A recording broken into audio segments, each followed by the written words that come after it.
লাউলা আখরতানি ইলা আজালিন করিব, যদি কিছু সময়ের জন্য একটু অবকাশ দেওয়া হইতো, তার মানে আবার যদি একটু দুনিয়ায় যাওয়ার সুযোগ দিতেন। ও রব, বিগত হায়াতে আমি তো দান সদকা করতে পারি নাই, এইবার যদি একটু যাইতে দিতেন আমি সদকা করতাম। ও রব, বিগত হায়াতে বন্ধুর আড্ডায়, চায়ের দোকানে, মোবাইল, ইন্টারনেট, টেলিভিশন, এতেই সময় নষ্ট করে ফেলেছি। ও রব, নেকের কাজ তো করতে পারি নাই, যদি আবার একটু যাইতে দিতেন, ও আকুম মিনাস সলিহিন, আমি সৎ কর্মশীলদের অন্তর্ভুক্ত হয়ে যাইতাম। তার মানে আমি নেকের কাজ করতাম, দান সদকা করতাম।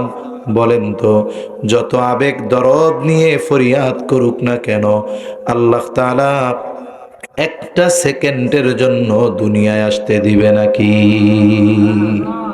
আসা যাবে?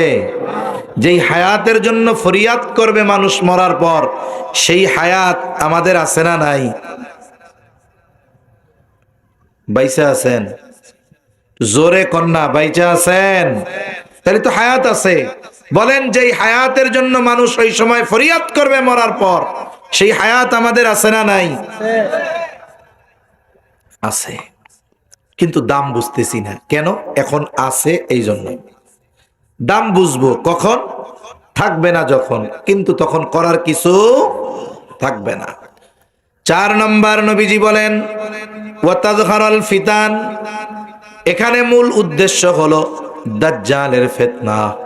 নবীজি জানায় দেন, যতক্ষণ দাজ্জালের আবির্ভাব না হবে ততক্ষণ পর্যন্ত কিয়ামত সংগঠিত হবে না। নবীজি বলেন, এই উম্মতের জন্য সবচাইতে বড় ফিতনা দাজ্জালের ফিতনা। নবীজি উম্মতের প্রতি বড় রহমদিল, উম্মতকে আমল শিখায়া দিয়েছেন যেন এই উম্মত দাজ্জালের ফাঁদে না পড়ে যায়।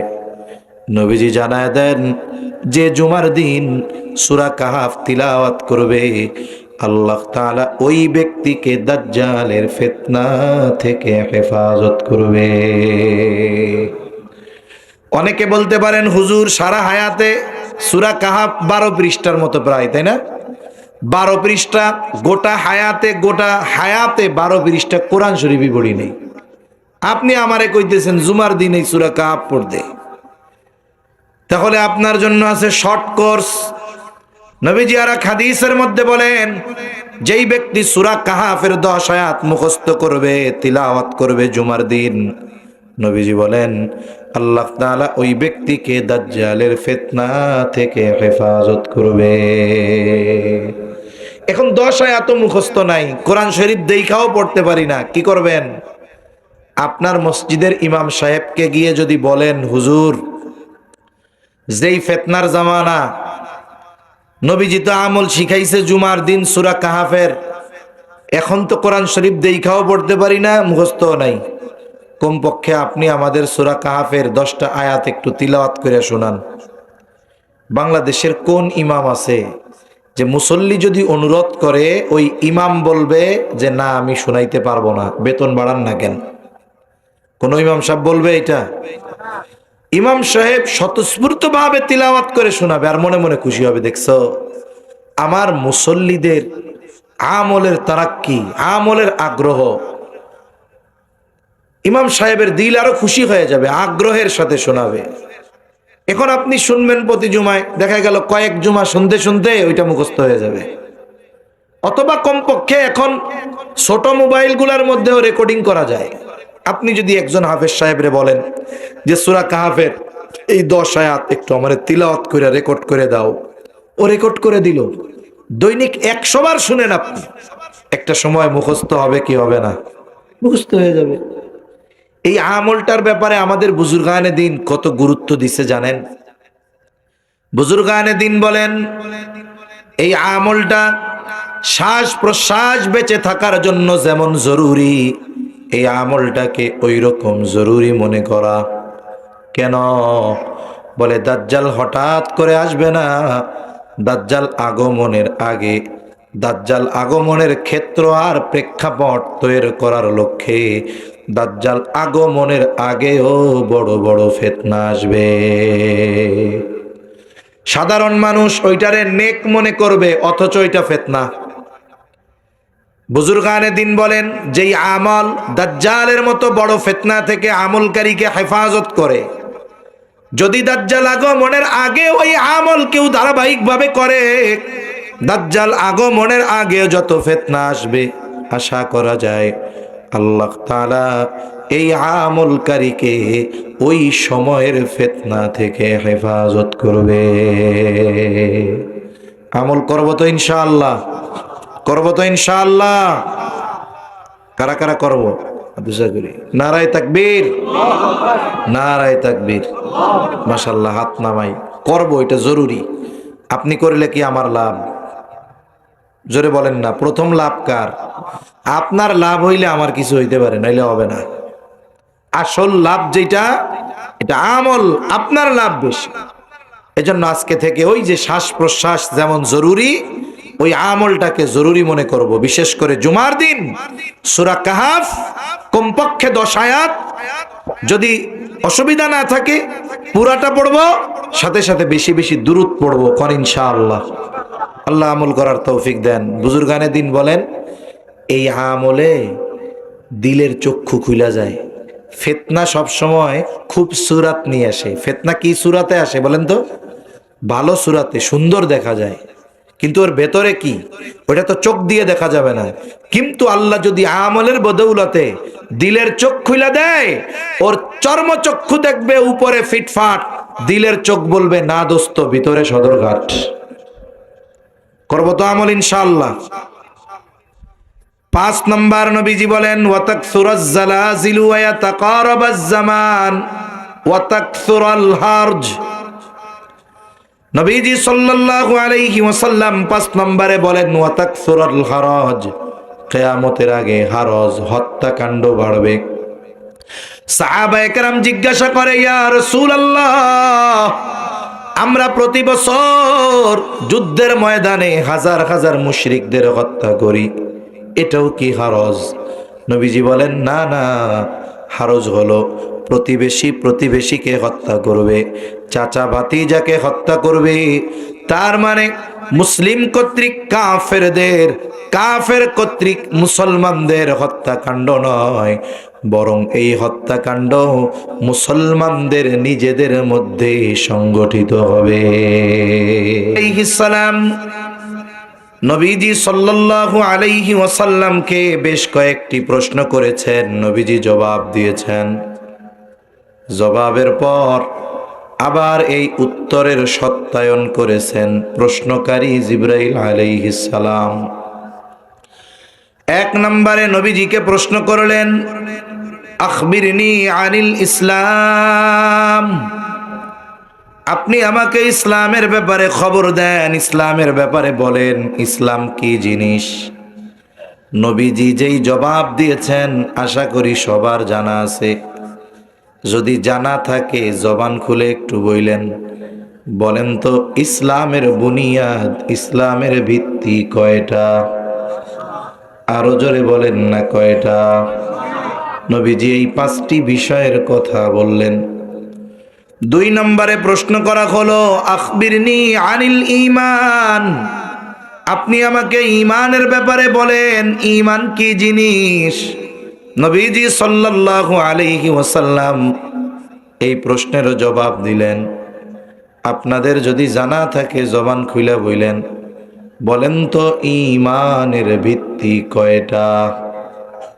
হ্যাঁ, কয়টা? 6টা। কয়টা? জোরে বলেন, জোরে বলেন। এ ভাই, এই উত্তর যদি একেবারে প্রত্যন্ত অঞ্চলে, চর অঞ্চল, মাদ্রাসা নাই, ওলামায়ে কেরাম নাই, এরা যদি না দিতে পারতো মাইনা নিতাম, কিন্তু আপনারা না দিতে পারায় তো মাইনা নেওয়া গেল না। এখন তো আমার ওয়াজ বাদ দিয়ে কানতে মন চাইতেছে। আসেন আমরা একসাথে সবাই কান্নাকাটি করি। কোন ঈমানের ভিত্তি কয়টা? জোরে বলেন। ছোটবেলায়, একেবারে ছোটবেলায় যখন আমরা মক্তবে যাইতাম, মক্তব ছুটি হওয়ার 10-15 মিনিট আগে আমাদের সবাইকে এক জায়গায় করে অনেক কিছু মুখস্থ করাইতো। কালেমাই তৈয়বা, কালেমাই শাহাদাত, ইমানে মুজমাল, ইমানে মুফাসসাল, আরো অন্যান্য জরুরি বিষয়গুলো মুখস্থ করানো হইতো। কালিমাগুলার মধ্যে একটি কালিমা হলো ইমানে মুফাসসাল। আমানতু বিল্লাহি ওয়া মালাইকাতিহি ওয়া কুতুবিহি ওয়া রুসুলিহি ওয়াল ইয়াউমিল আখিরি ওয়াল কদরি খাইরিহি ওয়া শাররিহি মিনাল্লাহি তাআলা ওয়াল বা'সি বা'দাল মাউত। এই কালিমা জানা আছে কার কার? হ্যাঁ, হাত উঠান লাগবো না? নামান হয়েছে জিগামণি 2-1 রে, বেশিরভাগই তো হাত উঁচা করলেন না, তার মানে কি জানা নাই? জানার দরকার। দেখেন, এই হাদিসের মধ্যে ইমানের ভিত্তির কথা আছে। এটা যদি না জানি আমরা, তাহলে কেমন ইমানদার হইলাম? জানার দরকার আছে না? ইমানের ভিত্তি যদি না জানি, ইমানে মুফাসসাল যদি না জানি, তাহলে এটা আমাদের জন্য এখন এর চাইতে লজ্জার আর কোনো কিছু নাই। ইমানে মুফাসসালের মধ্যে 7টি বিষয়ের কথা আছে। 1 নাম্বার, ইমান এনেছি কার উপর? এইটাও কি জানেন তো? কার উপর? জোরে জোরে, কার উপর? আল্লাহর উপর। ব্যাখ্যার দিকে যাব না, আমি শুধু কথাগুলো বলতেছি। ওয়া মালাইকাতিহি, আমি ঈমান এনেছি তার ফেরেশতাগণের উপর। ওয়া কুতুবিহি, ঈমান এনেছি তার নাজিলকৃত কিতাবসমূহের উপর। ওয়া রুসুলিহি, ঈমান এনেছি রাসূলগণের উপর। 5 নাম্বার, ওয়াল ইয়াউমিল আখিরি, ঈমান এনেছি আখিরাতের উপর।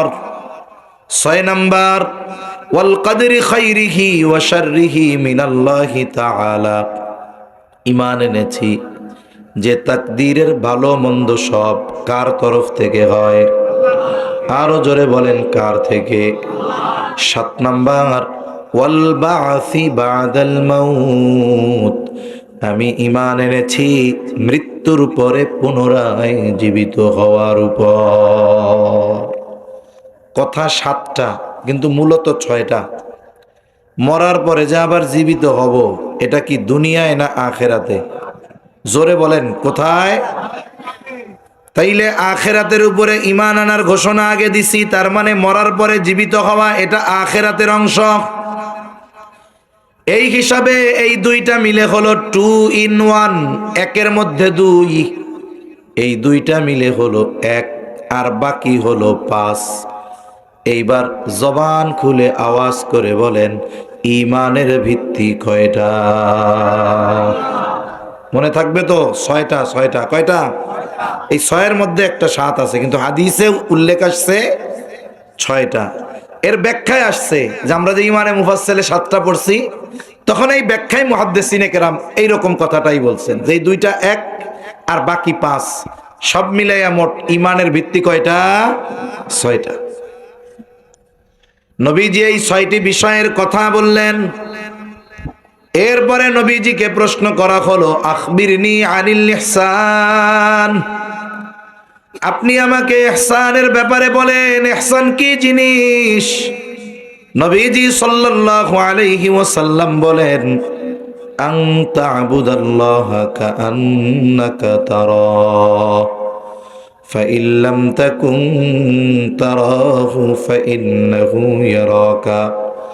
নবীজি বলেন, তুমি এমন ভাবে আল্লাহর ইবাদত করবা কেমন যেন তুমি তাকে দেখতেছ। ফাইন লাম তাকুন তারাহু, আর যদি তুমি তাকে না দেখো, ফাইন্নাহু ইয়ারাকা, আল্লাহ তোমাকে দেখতেছে। ইবাদত এমন ভাবে যেন আমি আল্লাহরে দেখতেছি।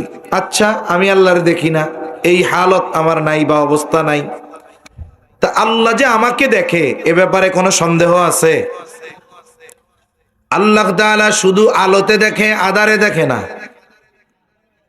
দেখে, আলোতে দেখে, আধারে দেখে, শুধু উপরে দেখে, তাইলে মনে হয় ভিতরে দেখে না। আমার আপনার ভেতরে কি আছে তাও দেখে। বলে আমি আপনি কি চিন্তা করি বলি নাই, অন্তরে যেটা আছে দুনিয়ার কেউ জানে না, কিন্তু ওই অন্তরের খবর যার কাছে আছে তিনি কে? এটা আমরা বিশ্বাস করি, তবে এই বিশ্বাস দৃঢ় না।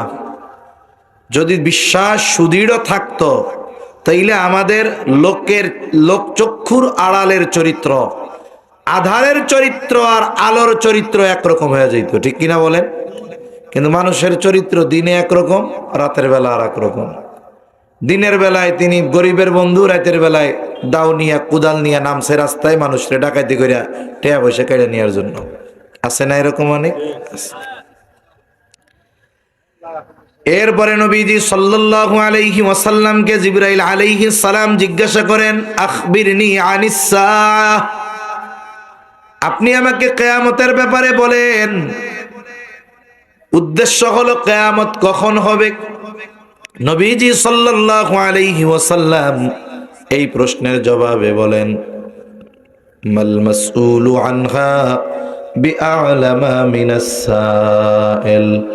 নবীজি বলেন, এই ব্যাপারে যাকে প্রশ্ন করা হয়েছে তিনি প্রশ্নকারীর চাইতে বেশি জানেন না। তার মানে এই ব্যাপারে নবীজি কেমন যেন বলে, ভাই জিবরিল, এই ব্যাপারে তুমিও যা জানো আমিও তা জানি। তার মানে তুমিও জানো না কিয়ামত কখন হবে, আমিও জানি না কিয়ামত কখন হবে। এরপরে জিবরাইল আলাইহিস সালাম প্রশ্ন করেছে, তাহলে কিছু আলামত কোন আলামত? এই হাদিসে নবীজি দুইটা আলামতের কথা বলছে। এক নাম্বার নবীজি বলেন, আনতালিদাল আমাতু রাব্বাতাহা, কিয়ামতের একটি আলামত দাসী তার মনিবকে জন্ম দিবে। মুহাদ্দিসিনে কেরাম অনেকগুলো ব্যাখ্যা করেছেন, এর মধ্যে একটা হলো যেই মা সন্তানকে গর্ভে ধারণ করবে, কষ্টের উপরে কষ্ট স্বীকার করে প্রসব করবে, নিঃস্বার্থ 2টা বছর দুধ পান করাবে, জীবনের একটি সময় ওই সন্তান ওই মায়ের সাথে সর্বোচ্চ সদাচরণ করবে। সোজা কথা, মায়ের সাথে অসৎ আচরণ করা, খারাপ আচরণ করা, এটা কিয়ামতের আলামত। এজন্য খবরদার, আমরা আমাদের মা বাবা কারো সাথে খারাপ আচরণ করব। দুনিয়াতে আল্লাহ তাআলা সব পাপের শাস্তি দেওয়ার ক্ষেত্রে আল্লাহ বিলম্ব করেন, কিন্তু মা বাবার সাথে যদি কেউ অসৎ আচরণ করে, এই অন্যায়ের শাস্তি দেওয়ার ক্ষেত্রে মরার অপেক্ষা করেন না আল্লাহ তাআলা, ও দুনিয়ায় থাকতেই ওর শাস্তি শুরু হয়ে যায়। এজন্য সাবধান, আমাদের মা বাবা আমাদের নিয়ামত, রহমত আর বরকতের ভান্ডার, দোয়ার খনি।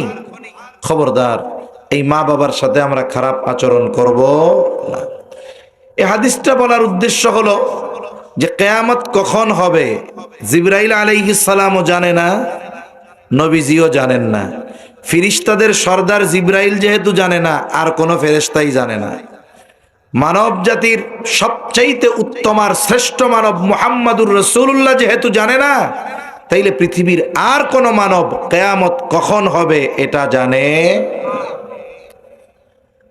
আমি আপনাদের খেদমতে একটা হাদিসও পাঠ করেছি। নবীজি সাল্লাল্লাহু আলাইহি ওয়াসাল্লাম এই হাদিসের মধ্যে 6টি বিষয়ের কথা বলেছেন। 6টি বিষয় নবীজি বলেন, এই 6টা বিষয় যতক্ষণ সংগঠিত না হবে কিয়ামত সংগঠিত হবে না। আমার আপনার নবী কিয়ামতের সময় তো বলেন নাই, কেননা তিনি আলিমুল গায়েব নয়, কিন্তু উম্মত যেন প্রস্তুতি নিতে পারে এই জন্য কিয়ামতের অনেক আলামত নবীজি আমাদের জানায় দিছে। এই আলামতগুলা থেকে একটি হাদিস 6টি বিষয়ের কথা নবীজি বলেছেন। সাথে সাথে নবীজি বলেন, এই 6টা বিষয় যতক্ষণ সংগঠিত না হবে কিয়ামত সংগঠিত হবে না।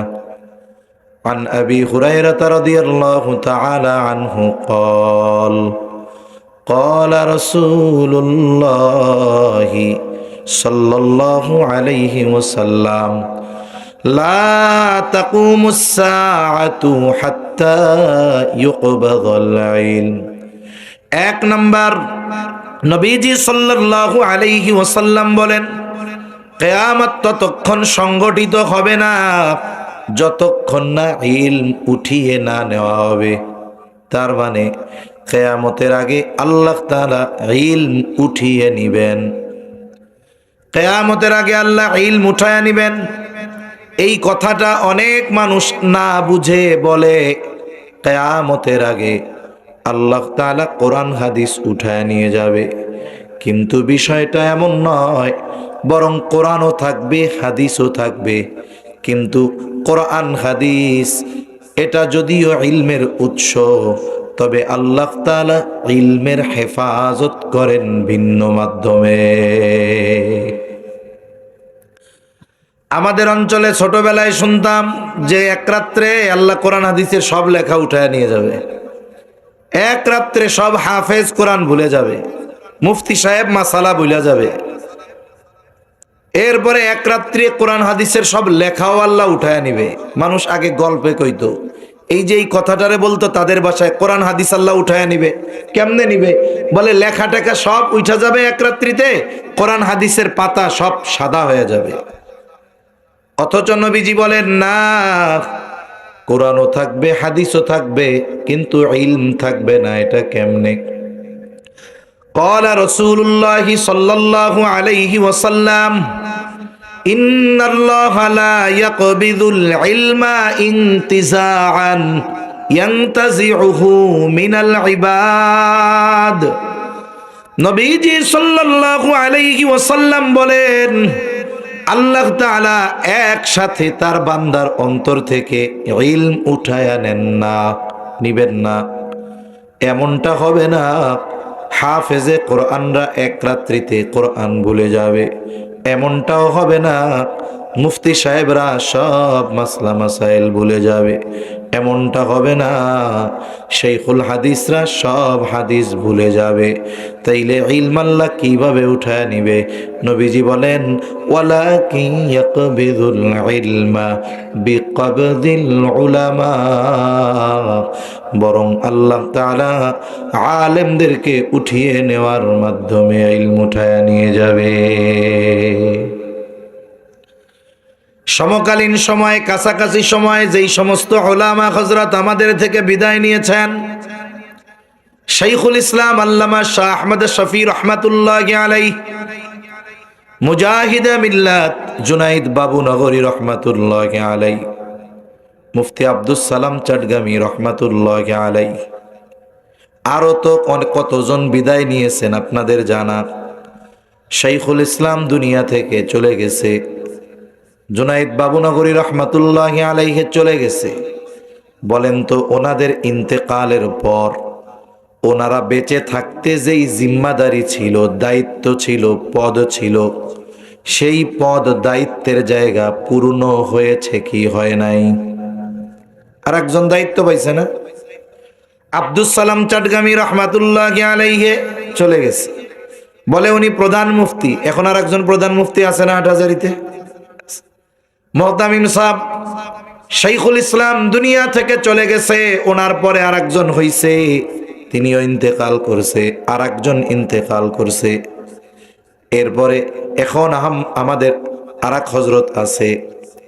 তার মানে যিনি চলে গেছেন তার পদ, তার চেয়ার, তার দায়িত্বের জায়গা আর একজন বসছে। প্রধান মুফতি আর একজন হয়েছে, শাইখুল হাদিস আর একজন হয়েছে। কিন্তু বলেন তো, যিনি আছেন তিনিও যোগ্য, কোনো সন্দেহ নাই। কিন্তু এখন যিনি প্রধান মুফতি তিনিও যোগ্য, কিন্তু আব্দুস সালাম চটগামী রহমাতুল্লাহি আলাইহির মতো নাকি? এখন যিনি মুহতামিম আছেন সর্বোচ্চ যোগ্য। তবে বলেন তো, যিনি চলে গেছে শাইখুল ইসলাম তার সমপর্যায়ের নাকি? তার মানে যারা গেছে তাদের অবস্থান এই জায়গায়, যারা আছে তাদের অবস্থান এই জায়গায়। এনারা যখন চলে যাবে এনাদের দায়িত্ব পাবে আর এক দল, বলে তাদের অবস্থান হবে এই জায়গায়। তার মানে সময়ের সাথে সাথে যারা যাবে তাদের মতো পরবর্তীরা আর হবে না। একটা সময় এই অবস্থানটা একেবারে শূন্যের কোঠায় পৌঁছায়া যাবে। নবীজি জানায় দেন ওই সময়টাতে মানুষরা জাহেলদেরকে ধর্মীয় নেতা হিসাবে গ্রহণ করবে, তাদের কাছে ফতোয়া জিজ্ঞাসা করবে, তারা ফতোয়া প্রদান করবে। নবীজি কয় ফতোয়া জিজ্ঞাসাকারী আর প্রদানকারী উভয়ে পথভ্রষ্ট হবে। তাহলে কি হইল? আল্লাহ ইলম হেফাজত করেন আলেমদের মাধ্যমে। এই জন্য আলেম যতদিন থাকবে ইলমের চর্চা থাকবে, আলেমদের কল্যাণে ইলমের হেফাজত হবে, আর কিয়ামতকে আল্লাহ দূরে সরায় রাখবে। এই জন্য আমরা কি করব? মাদ্রাসাগুলার প্রতি সর্বোচ্চ মহব্বত, ওলামায়ে কেরামের প্রতি মহব্বত, যারা বেঁচে আছে তাদের জন্য দীর্ঘ হায়াত কামনা করে দোয়া করব, যারা চলে গেছে তাদের জন্যই তো করব। আমি আপনি বুঝি আর না বুঝি, এই মাদ্রাসা ওলামায়ে কেরাম আমাদের জন্য সর্বোচ্চ কল্যাণকামী। এই মাদ্রাসা আছে তো ইলমের চর্চা আছে, ইলমের চর্চা হচ্ছে তো আলেমদের হচ্ছে, ইলমের হেফাজত হচ্ছে, আর এই আলেমদের বদৌলতে দুনিয়ার নিজাম আল্লাহ ঠিক রাখছে। আমরা বুঝি আর না বুঝি, মানি আর না মানি, এই পৃথিবী কিয়ামত যা দূরে আছে এটা থাকার অন্যতম কারণ উলামায়ে কেরাম। এটা আমরা বুঝি আর না বুঝি, এটাই বাস্তব। 2 নাম্বার, নবীজি সাল্লাল্লাহু আলাইহি ওয়াসাল্লাম বলেন ওয়াতাকসুর, এলাকায় আর কোনো সুদখোর নাই, আছে ঘুষখোর মনে হয় নাই। তার মানে বোঝা গেল আল্লাহ তাআলা ভূমিকম্প দিয়েছেন আমাদের এই পাপগুলোর কারণে, অথচ পাপ থেকে ফিরলাম না। আমাদের অবস্থা হলো ওই লোহার আওয়াজের মতো। লোহাকে যখন কামার পিটায় কেমন যেন লোহা বলে, ও কামার, আমাকে পিটাইয়া তুমি ছুরি বানাবা, দা বানাবা, খুন্তা বানাবা, কুড়াল বানাবা, শাবল বানাবা, যা বানাও বানাও, তুমি আমারে কিন্তু লোহা থেকে স্বর্ণ বানাইতে পারবা না। এই জন্য লোহা পিটাইলে আওয়াজ হয় যেই সেই, কি কয়? আমাদের অবস্থা হলো এই 5.7 মাত্রার ভূমিকম্প। মসজিদের মুসল্লি বাড়ে নাই, চার দোকানের আড্ডা কমে নাই, সুদ কমে নাই, ঘুষ কমে নাই, মিথ্যা কমে নাই, অশ্লীলতা বেহায়াপনা কমে নাই, অথচ আল্লাহ বলেন লাআল্লাহুম ইয়ারজিউন, ভূমিকম্প দেওয়ার কারণ হলো তারা যেন ওইগুলো থেকে ফিরে আসে। আমরা যেহেতু ফিরি নাই, এরপরে 5.7 না, অপেক্ষায় থাকতে হবে আরো বড় ভূমিকম্প 7.5-এর। তাহলে কিয়ামতের আগে ভূমিকম্প বাড়বে। ভূমিকম্প বাড়ার কারণ পাপ। আল্লাহ আমাদের পাপ থেকে বাঁচার তৌফিক দান করেন। 3 নাম্বার, নবীজি বলেন ওয়াতাকারাবাজ জামান, কিয়ামতের আগে সময় নিকটবর্তী হয়ে যাবে। এক হাদিসে নবীজি বলেন কিয়ামতের আগে সময় নিকটবর্তী হয়ে যাবে।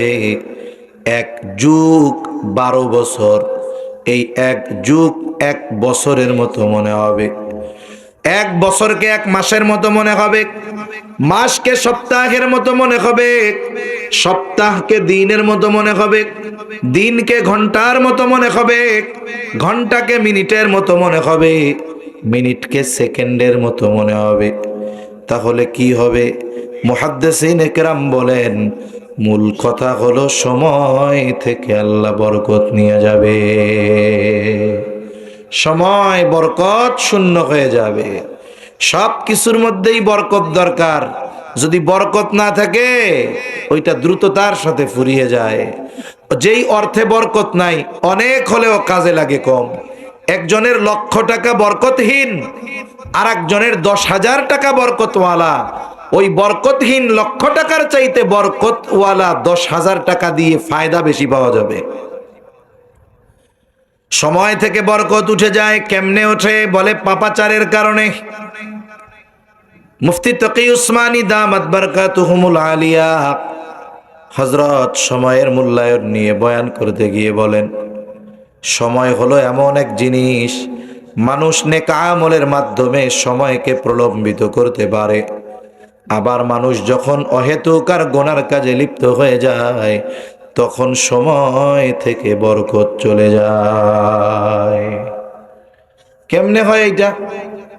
মনে করেন এটা একটা রাবার, আর রাবার চিনেন আপনারা? রাবার রাবার টান দিলে বড় হয়।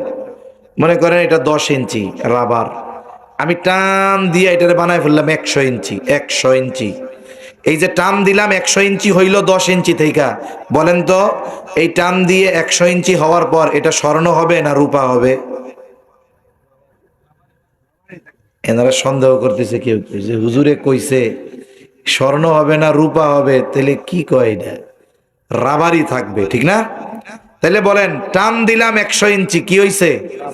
সাইডা দিছি 10 ইঞ্চি, কি থাকছে? রাবার। সময়টাও এরকম, বরকত যখন হবে সময়ই থাকবে, 1 ঘন্টাই হবে, কিন্তু বরকতওয়ালাটা হবে এরকম। সময় 1 ঘন্টাই কিন্তু বরকতহীন, বলে এটা এতটুক, মুহূর্তের মধ্যে চলে যাবে, মুহূর্তের মধ্যে শেষ, টেরও পাওয়া যাবে না। আমরা যখন ভালো কাজ করি, ইবাদত করি, দেখবেন সময় কেমন যেন আস্তে আস্তে যায়। এই জন্য নামাজে যখন ইমাম সাহেব কেরাত একটু লম্বা করে, মুসল্লির কলিজা ফাইটা যাইতে যায়, আয় রে শেষ হয় না কেন, রুকুতে যায় না কেন? যখন একটু কোরআন শরীফ পড়তে বসতে বলি, এই যে রোজার মাস আসতেছে, অনেক গায়ে হাত দিয়া ওয়াজ কইরা একটু কই যে রোজার মাসেও কমপক্ষে একটু পড়েন। যুবক ভাই মুরব্বী সবাই বসে, অনেক সময় যুবকরাও 3 মিনিট কোরআন শরীফ পড়ার পর ও মাজা গিরা পিঠ সব ব্যথা। কি ব্যাপার, রাইখা দিলেন কেন? কই হুজুর চোখ ব্যথায়, হুজুর মাজা ব্যথায়, গিরা ব্যথায়। হুজুর পড়ছে কয় মিনিট? কয় না, কয় মিনিট? 3 মিনিট পড়ার পরে চোখের ব্যথা, মাজার ব্যথা। কোরআন শরীফ বন্ধ কইরা বাইর হইয়া মোবাইল শরীফ খুলছে, মোবাইল শরীফ খুইলা ইউটিউব শরীফ, ফেসবুক শরীফ, ইন্টারনেট শরীফ এক নজরে তিলাওয়াত করতেছে। ওরে বাবারে বাবা, চোখের পলকও পড়ে না, তখন কিন্তু আর চোখ ব্যথায় না। তখন 3 ঘন্টা মুহূর্তের মধ্যে শেষ, মাজা কোমর কিচ্ছু ব্যথায় না। কিন্তু নামাজে তারাবিতে একটু দাঁড়ায় থাকলে গিরা ঠ্যাং মাজা সব ব্যথা হয়ে যায়। কোরআন শরীফ পড়তে বললে চোখ ব্যথা শুরু হয়ে যায়। অথচ দাঁড়ায় দাঁড়ায় আড্ডা মারতেছে, 3 ঘন্টা পার হয়ে গেছে, পা ব্যথায় না। তারাবির নামাজে 2, 3, 4 মিনিট এক এক রাকাতে দাঁড়াইতে গেলে মাজা আর পার ব্যথার ঠেলায় বাঁচে না, ঠিক কিনা বলেন? তখন মনে হয় শেষ হয় না কেন। আর আড্ডা যখন দেয় চার দোকানে, মুহূর্তের মধ্যে 4 ঘন্টা শেষ। কারে এতক্ষণ বেরোই সিটেরই তো বললাম না। তার মানে কি হলো? এই যে অহেতুক আর গুনার কাজে যেই সময়টা ব্যয় করলাম, মুহূর্তের মধ্যে চলে গেল। অথচ আমরাই বুঝি ভালো কাজ, নেকের কাজ যখন করি কেমন যেন সময়টা মনে হয় ধীরে ধীরে যাচ্ছে। এই হায়াতের দাম কত জানেন? হায়াতের দাম কত? মানুষ মারা যাবার পর যেই বিষয়গুলো নিয়ে আফসোস করবে এর মধ্যে একটা হলো এই হায়াত। মানুষ মারা যাবার পরে কথা বলে, নবীজি বলছেন, কোনো সন্দেহ নাই। তবে দুনিয়ার মানুষ শুনতে পাই না। যদি নবী বলেন যদি শুনতে পাইতো তাইলে কাফন দাফন বাদ দিয়া দিত ভয়ে। কি বলে? বলে ফায়াকুলা রব্বি লাউলা আখরতানি ইলা আজালিন করিব ফাআসাদদাক ওয়া আকুম মিনাস সালিহিন।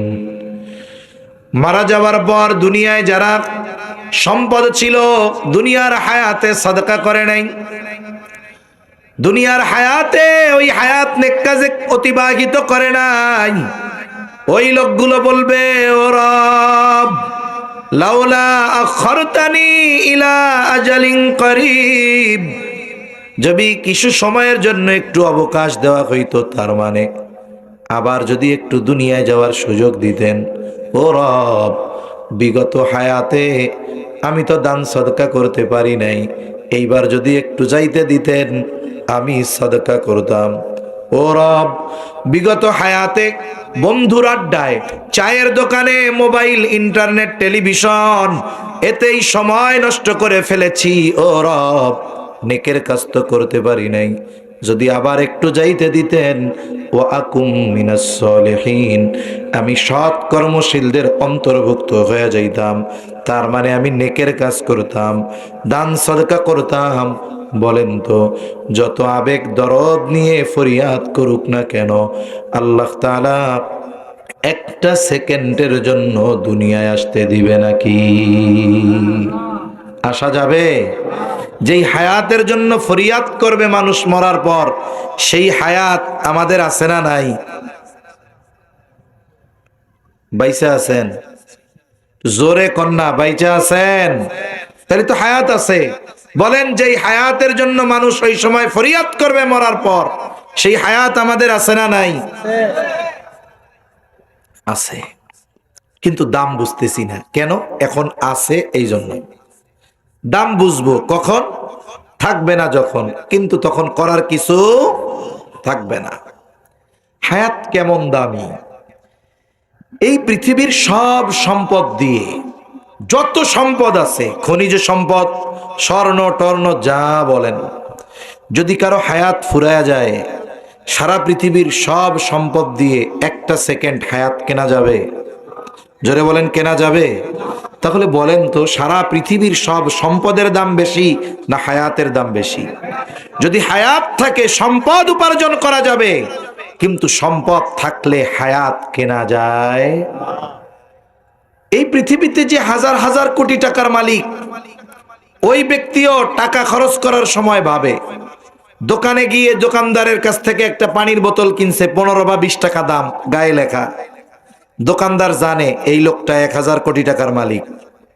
এখন পানির বোতলের দাম তার কাছে চাইছে 150 টাকা, দাম গায়ে লেখা 15 টাকা, ওনার কাছে চাইছে 150 টাকা। বলেন তো, 1000 কোটি টাকার মালিক 150 টাকা দিবে?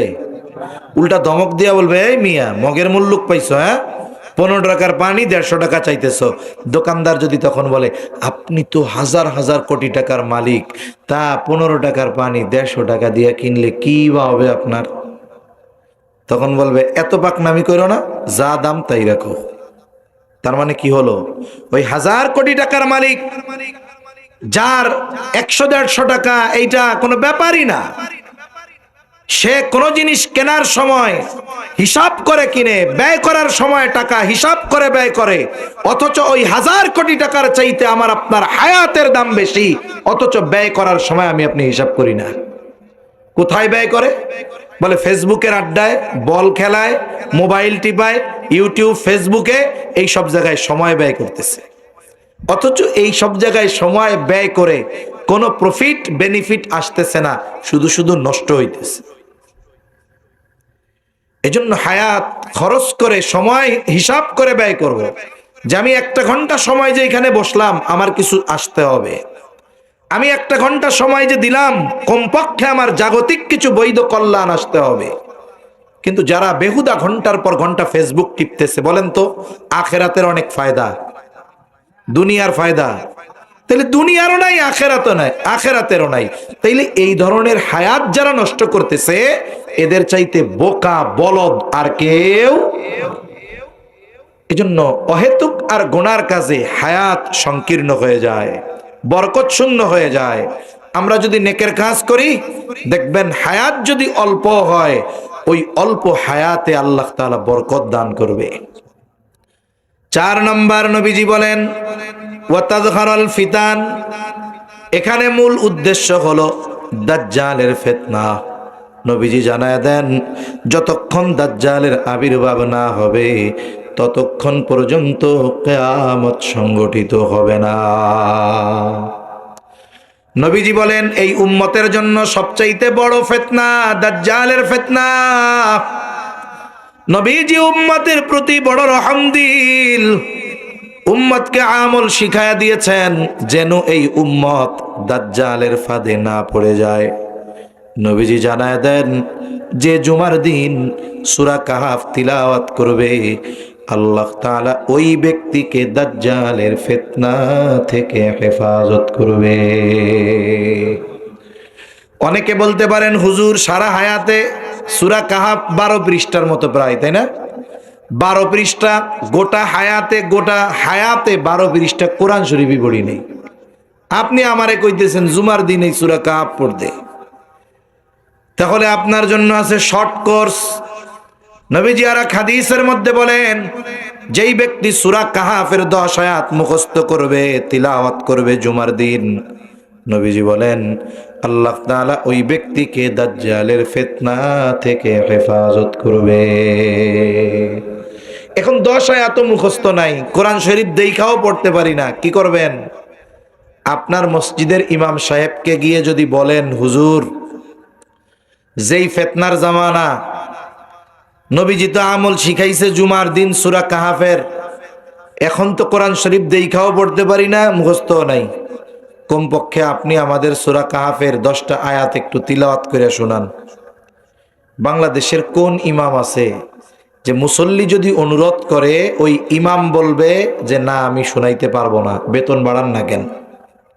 কোন ইমাম সাহেব বলবে এটা? ইমাম সাহেব স্বতঃস্ফূর্ত ভাবে তিলাওয়াত করে শোনাবে আর মনে মনে খুশি হবে, দেখছো আমার মুসল্লিদের আমলের তারাক্কি, আমলের আগ্রহ।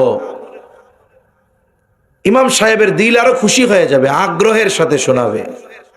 এখন আপনি শুনবেন প্রতি জুমায়, দেখা গেল কয়েক জুমা শুনতে শুনতে ওইটা মুখস্থ হয়ে যাবে। অথবা কমপক্ষে এখন ছোট মোবাইলগুলোর মধ্যেও রেকর্ডিং করা যায়। আপনি যদি একজন হাফেজ সাহেবরে বলেন যে সূরা কাহাফের এই 10 আয়াত একটু আমারে তিলাওয়াত করে রেকর্ড করে দাও, ও রেকর্ড করে দিল। দৈনিক 100 বার শুনেন আপনি, একটা সময় মুখস্থ হবে কি হবে না? মুখস্থ হয়ে যাবে। এই আমলটার ব্যাপারে আমাদের বুজুর্গানে দিন কত গুরুত্ব দিছে জানেন? বুজুর্গানে দিন বলেন এই আমলটা শ্বাস প্রশ্বাস বেঁচে থাকার জন্য যেমন জরুরি, এই আমলটাকে ওই রকম জরুরি মনে করা। কেন? বলে দাজ্জাল হঠাৎ করে আসবে না, দাজ্জাল আগমনের আগে, দাজ্জাল আগমনের ক্ষেত্র আর প্রেক্ষাপট তৈরি করার লক্ষ্যে দাজ্জাল আগমনের আগেও বড় বড় ফিতনা আসবে। সাধারণ মানুষ ওইটারে নেক মনে করবে, অথচ ওইটা ফিতনা। বুজুর্গানে দিন বলেন যেই আমল দাজ্জালের মতো বড় ফিতনা থেকে আমলকারীকে হেফাজত করে, যদি দাজ্জাল আগমনের আগে ওই আমল কেউ ধারাবাহিকভাবে করে, দাজ্জাল আগমনের আগে যত ফিতনা আসবে আশা করা যায় আল্লাহ তাআলা এই আমলকারীকে ওই সময়ের ফিতনা থেকে হেফাজত করবে। আমল করব তো ইনশাআল্লাহ, করব তো ইনশাআল্লাহ। কারা কারা করব? নারায়ে তাকবীর, নারায়ে তাকবীর। মাশাআল্লাহ, হাত নামাই। করব, এটা জরুরি। আপনি করলে কি আমার লাভ? জোরে বলেন না। প্রথম লাভ কার? আপনার লাভ হইলে আমার কিছু হইতে পারে, নাইলে হবে না। আসল লাভ যেটা, এটা আমল, আপনার লাভ বেশি। এজন্য আজকে থেকে ওই যে শ্বাস প্রশ্বাস যেমন জরুরি, ওই আমলটাকে জরুরি মনে করব। বিশেষ করে জুমার দিন সূরা কাহাফ কমপক্ষে 10 আয়াত, যদি অসুবিধা না থাকে পুরাটা পড়বো, সাথে সাথে বেশি বেশি দুরূদ পড়বো। কর ইনশাআল্লাহ। আল্লাহ আমল করার তৌফিক দেন। বুজুর্গানে দিন বলেন এই আমলে দিলের চক্ষু খুলে যায়। ফিতনা সবসময় খুব সুরাত নিয়ে আসে। ফিতনা কি সুরাতে আসে বলেন তো? ভালো সুরাতে, সুন্দর দেখা যায়, কিন্তু ওর ভেতরে কি ওটা তো চোখ দিয়ে দেখা যাবে না। কিন্তু আল্লাহ যদি আমলের বদৌলতে দিলের চোখ খুলে দেয়, ওর চর্মচক্ষু দেখবে উপরে ফিটফাট, দিলের চোখ বলবে না দোস্ত ভিতরে সদরঘাট। করব তো আমল ইনশাআল্লাহ। 5 নম্বর নবীজি বলেন ওয়াতাকসুরাজ জালাজিলু ওয়া ইয়াতাকারাবাজ জামান ওয়া তাকসুরাল হারজ। নবীজি সাল্লাল্লাহু আলাইহি ওয়াসাল্লাম 5 নম্বরে বলেন ওয়া তাকসুরাল হারজ, কিয়ামতের আগে হারজ, হত্যাকাণ্ড বাড়বে। সাহাবায়ে কেরাম জিজ্ঞাসা করে ইয়া রাসূলুল্লাহ, আমরা প্রতি বছর যুদ্ধের ময়দানে হাজার হাজার মুশরিকদের হত্যা করি, এটাও কি হারজ? নবীজি বলেন না না, হারজ হলো প্রতিবেশী প্রতিবেশীকে হত্যা করবে, চাচা ভাতিজাকে হত্যা করবে, তার মানে মুসলিম কর্তৃক কাফেরদের, কাফের কর্তৃক মুসলমানদের হত্যাকাণ্ড নয়, বরং এই হত্যাকাণ্ড মুসলমানদের নিজেদের মধ্যে সংগঠিত হবে। মুসলমান মুসলমানকে মারবে। গোটা পৃথিবীতে কাফেররা যদি দৈনিক 100 মুসলমান হত্যা করে, এর বিপরীতে খোঁজ নেন দুনিয়ায়, দেখবেন মুসলমানের হাতে মুসলমান হত্যার শিকার হয়েছে মিনিমাম 1000। তাইলে প্রতিদিন কাফের যেই পরিমাণ মুসলমান হত্যা করে, তার চাইতে 10 গুণের বেশি মুসলমান মুসলমানকে হত্যা করে। সময়ের সাথে সাথে এটা বাড়তেছে, এত বাড়তেছে, নবীজি এক বর্ণনায় জানায় দেন কিয়ামতের আগে হত্যাকাণ্ড এত বাড়বে, যাকে হত্যা করা হবে সে জানবে না কেন আমাকে হত্যা করা হলো, যারা হত্যা করবে তারা জানবে না কেন লোকটারে হত্যা করলাম। এখন তো চলতেছে এরকম, ব্যক্তিগত কারণে হত্যা, পারিবারিক কারণে হত্যা, সামাজিক কারণে হত্যা, রাজনৈতিক কারণে হত্যা, অর্থনৈতিক কারণে হত্যা, আধিপত্য বিস্তারকে কেন্দ্র করে হত্যা। একের পর এক হত্যাকাণ্ড চলতেছে দেশে। চুরি ডাকাতি ছিনতাই করতে গিয়ে হত্যা, একের পর এক হত্যাকাণ্ড চলতেছে। সময়ের সাথে সাথে আরো বাড়বে। নবীজি সাল্লাল্লাহু আলাইহি ওয়াসাল্লাম সেই কথাই বলেন, এই হত্যাকাণ্ড মুসলমান দ্বারা মুসলমানের ব্যাপারে সংগঠিত হবে। সেজন্য সাবধান। নবীজি বলেন আরেক বর্ণনায়, কিয়ামত ততক্ষণ পর্যন্ত হবে না যতক্ষণ না প্রতিবেশী প্রতিবেশীকে হত্যা না করবে। তার মানে প্রতিবেশী প্রতিবেশীকে হত্যা করা এটা কিয়ামতের আলামত। আমাদের দেশে এরকম ঘটনা অনেক ঘটে না? প্রতিবেশীর সাথে তুচ্ছ কারণে একটু মনোমালিন্যতা হয়েছে, এটা বড় আকার ধারণ করছে, একজন একজনে মেরেই ফেলছে। অথচ প্রতিবেশীর সাথে ভালো আচরণ, ভালো ব্যবহার করা দরকার, প্রতিবেশীর হকের ব্যাপারে সচেষ্ট থাকা দরকার, যদিও ওই প্রতিবেশী অমুসলিম হয়। এজন্য আমরা কখনো প্রতিবেশীকে কষ্ট দিব না, কষ্টের কারণ হব না। যদি কেউ কষ্ট দিয়েই দেয় একটু সবর করব, উত্তম প্রতিবেশী হব। আল্লাহ তৌফিক দান করেন বলি আমিন। আর লম্বা কথা হবে না, কথা শেষের দিকে। নবীজি বলেন এই হত্যাকাণ্ড মুসলমানদের নিজেদের মধ্যে সংগঠিত হবে। 2 টাকা বাকি পায় দোকানদার, এমনি বলছে যে ভাই 2 টাকা বাকি ছিল দেন। এই যে 2 টাকা চাইলো কেন? ওনার বাকি খাইতে লজ্জা লাগে নাই, কিন্তু দোকানদার চাইছে কেন? এই জন্য ওনার ইজ্জতে লাগছে। অথচ বাকি খাইতে লজ্জা লাগে নাই, 2 টাকা চাইছে কেন? ওনার ইগোতে লাগছে। এই ঘটনাকে কেন্দ্র করে দোকানদারকে হত্যা করে ফেলছে। কয় টাকার জন্য মাত্র? চিন্তা করে দেখছেন? অথচ একজন মুমিনের জীবনের দাম কত? কেউ যদি অন্যায় ভাবে একজন মুসলমানকে হত্যা করে, এই পাপ সাধারণ নয়, বলে গোটা পৃথিবীর মানুষকে হত্যা করার মতো পাপ। তাহলে হত্যাকাণ্ড বহুদূর। আমরা আমার আর এক মুমিন ভাইকে কথার দ্বারাও কষ্ট দিব না, কোন ইনশাআল্লাহ। قال رسول الله صلى الله عليه وسلم সিবাবুল মুমিনি ফুসুকুন ওয়া কিতালুহু কুফর। নবীজি সাল্লাল্লাহু আলাইহি ওয়াসাল্লাম বলেন, মুমিনকে গালি দেওয়া ফাসিকি, হত্যা করা কুফরি। হত্যা তো বহুদূর। আমি আপনি জাগতিক কারণে যে কোনো বিষয়ে যদি সামনে আসে, খবরদার কখনো আমার আর এক মুমিন ভাইকে গালি দিব না। গালি দেওয়াও তো বহুদূর, আমি আমার আর এক মুমিন ভাইকে কথার দ্বারাও কষ্ট দিব না অন্যায় ভাবে। গালি দেওয়া তো এটা পাপের কাজ। আমি জাগতিক কারণে কথার দ্বারাও তার সাথে একটা রূঢ় আচরণ, ধমক দিয়েও কথা বলবো না। এটাই তো মুসলমানের কাজ ছিল। মুসলমান কে? গরুর গোস্ত যে যত বেশি খায় সে, কি বলেন? মিয়া অনেক অমুসলমান আছে যেই পরিমাণ গোস্ত খায়, ও বছরে যা খায় আমি আপনি সারা জীবনে তা খাই নাই। قال رسول الله صلى الله عليه وسلم المسلم من سلم المسلمون من لسانه ويده। নবীজি বলেন প্রকৃত মুসলমান হলো সে যার জবান আর হাতের অনিষ্ট থেকে অপর মুসলমান থাকে নিরাপদ। তার মানে আমি যদি কোনো মুসলমানের জন্য কষ্টের কারণ হই, এই কষ্টটা জবান দিয়ে দেই আর হাত দিয়ে দেই, আমি যত বড় আবেদ হই না কেন, আমি প্রকৃত মুসলমান হতে পারি না। তাহলে প্রকৃত মুসলমান হতে হলে জবান নিয়ন্ত্রণ দরকার। আবার নবীজি আর এক হাদিসের মধ্যে বলেন, তোমরা দুটো জিনিস হেফাজতের গ্যারান্টি দাও, আমি তোমাদেরকে জান্নাতের গ্যারান্টি দিব। এক নাম্বার, উভয় উরুর মধ্যবর্তী স্থান মানে লজ্জা স্থান, উভয় চোয়ালের মধ্যবর্তী গোস্তের টুকরা মানে জিহ্বা। নবীজি বলেন, এই দুইটা জিনিস হেফাজতের গ্যারান্টি দাও, আমি তোমাদের জান্নাতের গ্যারান্টি দিব। তার মানে জবান হেফাজত করলে প্রকৃত মুসলমান হওয়া যায়। জবান হেফাজত করলে নবীর থেকে জান্নাতে যাওয়ার গ্যারান্টি পাওয়া যায়।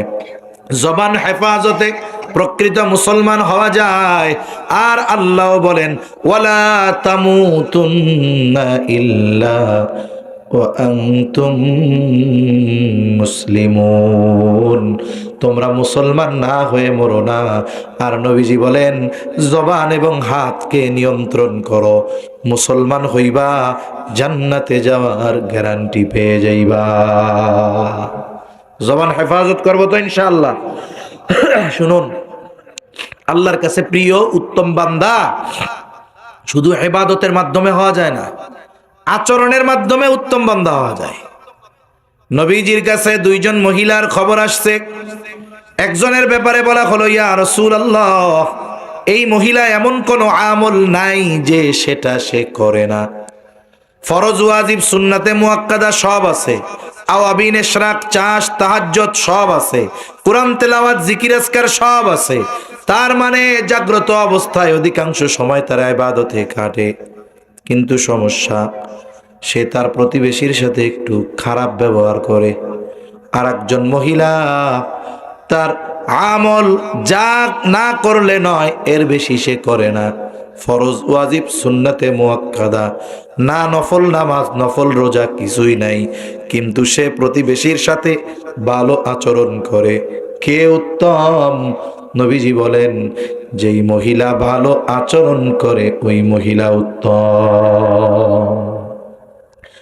আমল করতে আমি নিরুৎসাহিত করতেছি না, তবে আপনি আমল করলেন কিন্তু আচরণ ঠিক নাই, আমল কাজে লাগবো? আর একজন আমল কম করছে, তার আচরণ ভালো, সে আল্লাহর কাছে দামি হয়ে যাইতেছে। এজন্য আমলও তো করব, সাথে সাথে আচরণটাও ঠিক করব। আমার কথার দ্বারা যেন কোনো মুসলমান কষ্ট না পায়, সে যে দলের হোক, যে মতের হোক, যদি সে কাফের না হয়। আরে ভাই, কাফেরের সাথেও তো ভালো আচরণ করতে হবে, ঠিক কিনা বলেন? বিনা কারণে কাফেরের হক নষ্ট করা যাবে? কথার দ্বারা কষ্ট দেওয়া যাবে? যাবে না। যদি সে প্রতিবেশী হয়, স্পেশাল ভাবে তার হক আছে, এগুলো আদায় করতে হবে।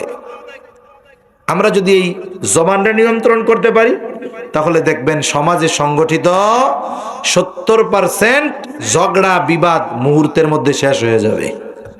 আল্লাহ আমাদের জবানকে নিয়ন্ত্রণের তৌফিক দান করেন। 6 নম্বর সর্বশেষ নবীজি বলেন, হাত্তা ইয়াকসুরা ফীকুমুল মালু ফায়াফিদু, কিয়ামত ততক্ষণ পর্যন্ত হবে না যতক্ষণ না মানুষের মাল সম্পদ উপচিয়ে না পড়বে। নবীজি সাল্লাল্লাহু আলাইহি ওয়াসাল্লাম এই 6 নম্বর কারণ বলেন। মুহাদ্দিসিনে কেরাম বলেন, এই বিষয়টা সংগঠিত হবে ঈসা আলাইহিস সালামের পুনরাগমনের পর। তিনি আসবেন, দাজ্জালকে হত্যা করবেন। ওনার উপরে এক কিতাব নাজিল হয়েছিল, ইনজিল। তিনি পুনরায় এসে ইনজিলের দাওয়াত দিবেন না। ওনার মূল আগমন কিন্তু হয়ে গেছে, এটা কিন্তু পুনরাগমন। মূল আগমন কি হয়ে গেছে, এখন কি পুনরাগমন। অনেকেই যে আবার আসবে, এই জন্য ওই কাদিয়ানিরা, খ্রিস্টান মিশনারির ওরা বুঝায়, আরে মিয়া কে কইছে আইব না, তোমাকে হুজুররাই তো কয় ঈসা আলাইহিস সালাম আবার আসবে। উনি কি আসবে ঠিক, কিন্তু উনি কি জন্ম নিবে? জন্ম হয়ে গেছে না, এটা হলো মূল আগমন। আল্লাহ তাআলা ওনার হায়াত বাকি থাকতে ওনারে আসমানে উঠায় আনছে, বাকি হায়াতটা অতিবাহিত করার জন্য আল্লাহ আবার দুনিয়ায় পাঠাবে একেবারে শেষ জামানায়। উনি ইনজিলের দাওয়াত দিবেন না, কোরআনের দাওয়াত দিবেন। খ্রিস্ট ধর্মের দাওয়াত দিবেন না, ইসলামের দাওয়াত দিবেন।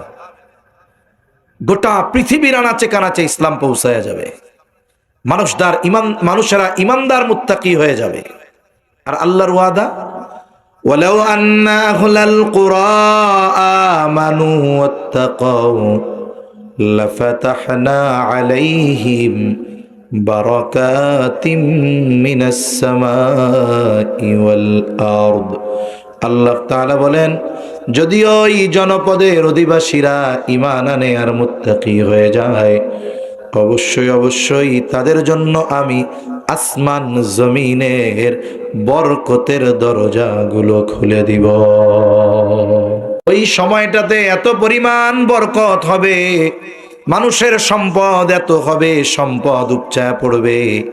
মুহাদ্দিসিনে কেরাম বলেন, মানুষের মন চাইবে যদি একটু দান করতে পারতাম, কিন্তু সবার সম্পদ এমন, গোটা পৃথিবী খুঁজে সাদকা নেওয়ার মতো একজন মানুষও পাওয়া যাবে না।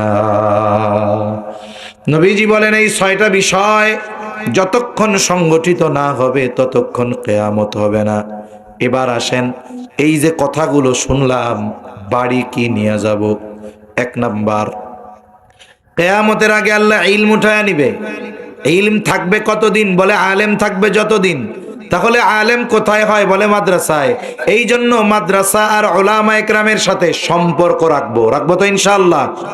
ও ভাই, একটা ট্রেন চিটাগাং থেকে ঢাকা যাবে, এ রাত্রে যে ট্রেনগুলো যায় না ঢাকা চিটাগাং রাতের বেলায়, এই রাতের ট্রেনে শুয়া শুয়া যাওয়া যায়, একেবারে ঘুমায় ঘুমায় যাবে। এরপরে আরেকটা আছে বৈশা বৈশা যাবে, কিন্তু এসি আছে। আরেকটা আছে এসি নাই, তবে চেয়ার কোচ, আরামে হেলাম দিয়া যাওয়া যাবে। আরেকটা আছে চেয়ার কোচ নন এসি, ওইটাতে যাবে। আরেকটা আছে সুলভ, ওইটা হলো খাড়া সিট, ওইটাতে আবার হেলান মেলান দেওয়া যায় না। কিছু মানুষ দাঁড়ায়া যাবে। অনেক সময় যখন ভিড় থাকে আমরা কি দেখি, ট্রেনে জুইলা জুইলা ছাদে হইলেও যায় কি যায় না? বলেন তো, যে শুইয়া যাইতেছে আর যে জুইলা যাইতেছে দুইজনই একই ট্রেনে, ট্রেন তো এক জায়গায় যাবে, ঠিক না? মাদ্রাসা উলামা ইকরামের সাথে যদি কোনো মতে ওই জুইলা থাকার মতেও সম্পর্কটা রাখা যায়, বলে আশা করা যায় জান্নাত পর্যন্ত পৌঁছানো যাবে।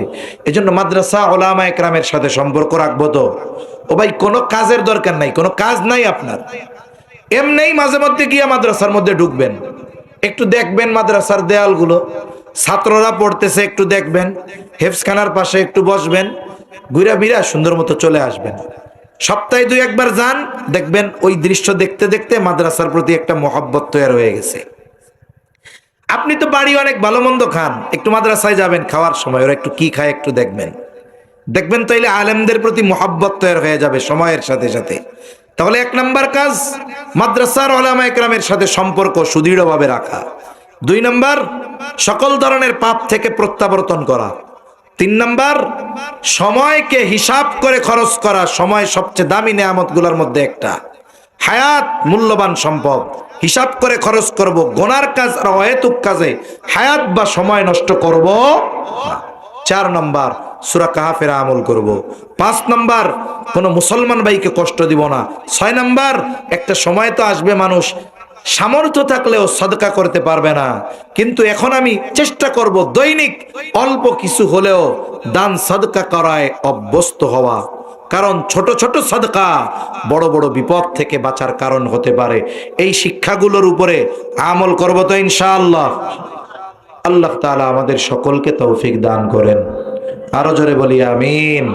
ওয়া আখিরু দাওয়ানা আনিল হামদুলিল্লাহি রাব্বিল আলামিন। আসসালামু আলাইকুম ওয়া রাহমাতুল্লাহি ওয়া বারাকাতুহু।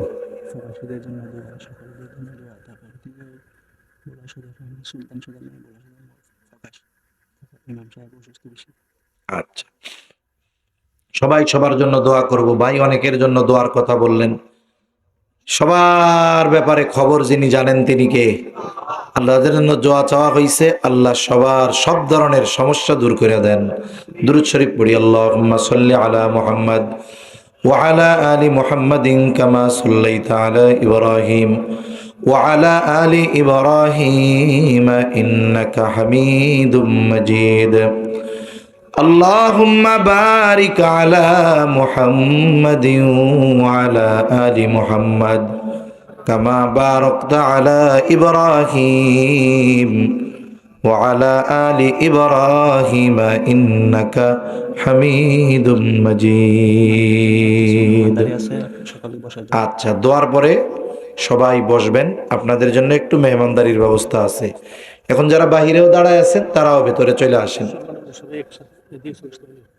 হ্যাঁ, সবাই চলে আসেন ভেতরে, দোয়ায় শরীক হন। এই আপনাদের জন্য একটু মেহমানদারিরও ব্যবস্থা আছে। আর অত্র সংগঠনের যারা আছেন সবাই স্টেজে চলে আসেন।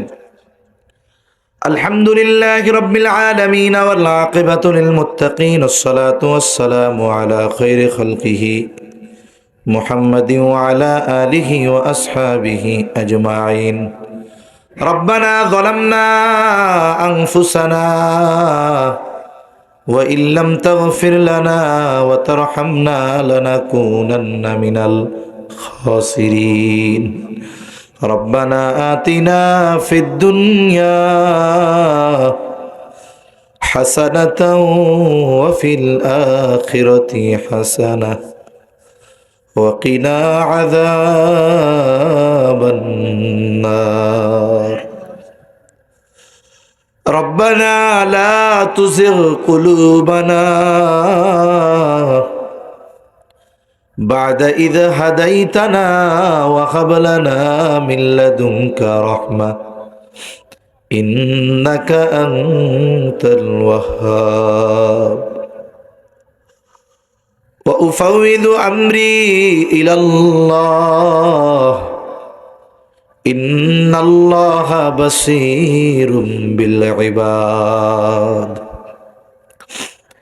حسبنا الله ونعم الوكيل نعم المولى ونعم النصير اللهم حاسبنا حسابا يسيرا اللهم حاسبنا حسابا يسيرا اللهم إنك عفو كريم تحب العفو فاعف عنا রব্বুল আলামিন। দীর্ঘ সময় দিনই আলোচনার পর গুনাহ মাখা হাত আমরা তুলে ধরেছি। আয় আল্লাহ, যে যেখান থেকে হাত উঁচু করেছে আমাদের বিগত জীবনের সব ধরনের গুনাহগুলো মাফ করে দেন। আয় আল্লাহ, জেনে না জেনে ইচ্ছায় অনিচ্ছায় আলোতে আঁধারে শয়তানের ধোকায় পড়ে যত গুনাহ করেছি, যেগুলো ভুলে গেছি আপনি তো ভুলেন না, সব গুনাহগুলো মাফ করে দেন। আয় আল্লাহ, আমাদের আত্মীয় স্বজন দেশে প্রবাসে যে যেখানে আছে মাফ করে দেন। যারা দুনিয়া ছেড়ে চলে গেছে আল্লাহ মাফ করে কবরগুলো জান্নাতের টুকরো বানায়া দেন। আশেপাশে যত কবরস্থান আছে, যত মুমিন মুমিনাত শায়িত আছে আল্লাহ সবার কবরগুলো আপনি জান্নাতের টুকরো বানায়া দেন। খাস করে মালিক যারা অসুস্থ, সুস্থতার নেয়ামত দান করেন। আয় আল্লাহ, আমাদের মুরব্বী উলামায়ে কেরাম যারা দুনিয়া থেকে চলে গেছে জান্নাতে উচ্চ মাকাম দেন। যারা বেঁচে আছে আল্লাহ তাদের সকলকে নেক হায়াত দান করেন। রব্বুল আলামিন খাস করে আজকের মাহফিল কবুল করে নেন।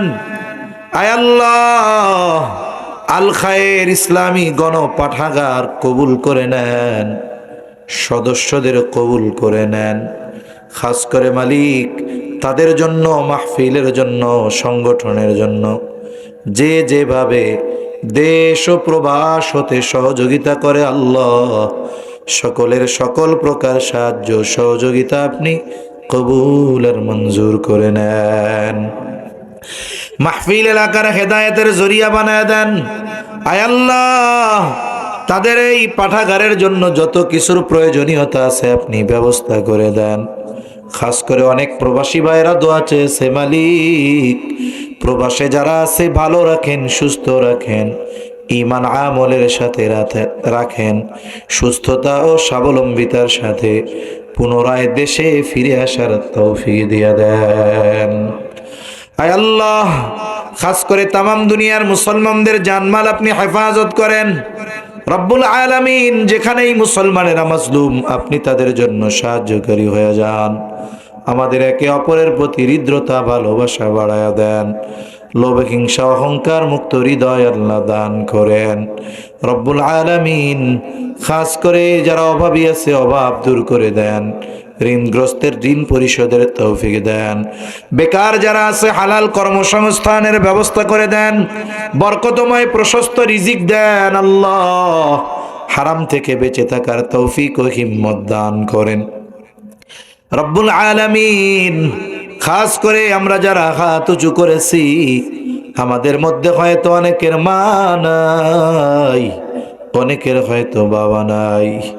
হায় আল্লাহ, মা বাবা কত বড় নেয়ামত, যার নাই সে বোঝে কত বড় নেয়ামত। দুনিয়ার অপর প্রান্তে আমেরিকার খবর মুহূর্তের ভিতরে পাওয়া যায়, দেখা যায়। ওই 3 হাত মাটির নিচে মোহাব্বতের মা বাবার কবরের খবর জানা যায় না, দেখা যায় না। আয় আল্লাহ, গুনার কারণে যদি কারো মা বাবার কবরে আযাব হয়, এখানে উলামায়ে কেরাম আছেন, তালিবুল ইলমরা আছে। হায় আল্লাহ, আপনার দাড়ি পাকা অনেক মাহবুব বান্দা আছে, যুবক আবেদ আছে, মুসাফির আছে। হয়তো দূর থেকে অনেক মা বোনেরাও হাত উঁচু করেছে।